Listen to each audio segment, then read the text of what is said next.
ఇక్కడికి తీసుకొచ్చింది చచ్చిపోయిన వాళ్ళ అమ్మ ఫోటో చూడ్డానికి కాదు, చావబోయే ఆద్యని చూడ్డానికి. మన టార్గెట్ ఆద్య కాదురా, అనగా దేవి.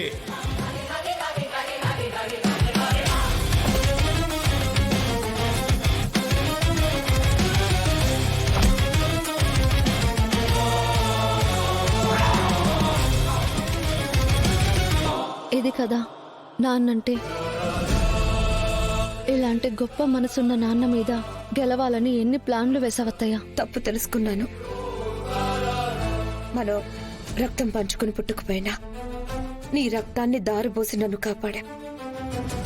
నా బుద్ధి గడ్డి తినిలా ప్రవర్తించాను. నన్ను క్షమించన్నయ్యా. పోనీ అమ్మా, జరిగిపోయిన దాని గురించి మర్చిపోదామమ్మా. మనల్ని మనమే క్షమించుకోవాలి. అంతేకాని ఇలా కక్షలు విద్వేషాలతో ఉండకూడదు. అవును మావయ్య, నేను కూడా చాలా తప్పులు చేశాను. ఇక నుంచి నా డాన్స్ స్కూల్లో కూడా క్లాసికల్ డాన్సే నేర్పిస్తాను.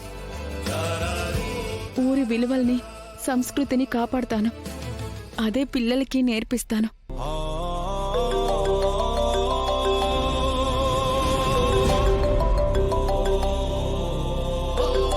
హలో మేడం, మీరు ముందిచ్చిన వర్క్ని ఇన్ టైంలో ఫినిష్ చేసినందుకు గవర్నమెంట్ ఈసారి ఏకంగా 40 కోట్లు టెండర్ ఇవ్వబోతుంది.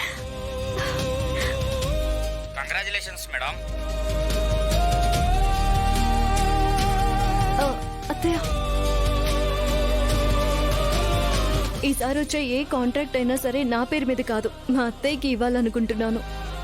ఇలాంటి వర్క్స్ విషయంలో అత్తయ్య అందరికంటే చాలా చలాకీగా ఉంటారు.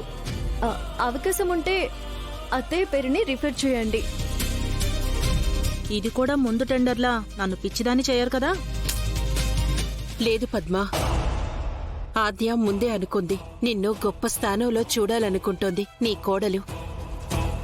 అంటే ఇకపై నుంచి మా అత్తయ్య బిజినెస్ ఉమెన్ అన్నమాట. మొదటి టెండర్ విషయంలో నన్ను బురిడీ కొట్టించావని నీ మీద చాలా కోపడ్డాను. ఇప్పుడు ఏకంగా ఇంత పెద్ద టెండర్కి నన్ను ఓనర్ని చేశావు. నీకెలా థ్యాంక్స్ చెప్పాలే? ఏమే, మామూలుగా ఆజికి థ్యాంక్స్ చెప్తే చాలే. తెలుసులేండి. అవునే, ఇంతకీ నీకు ఇప్పటికైనా ఎండి అంటే ఏంటో తెలుసా?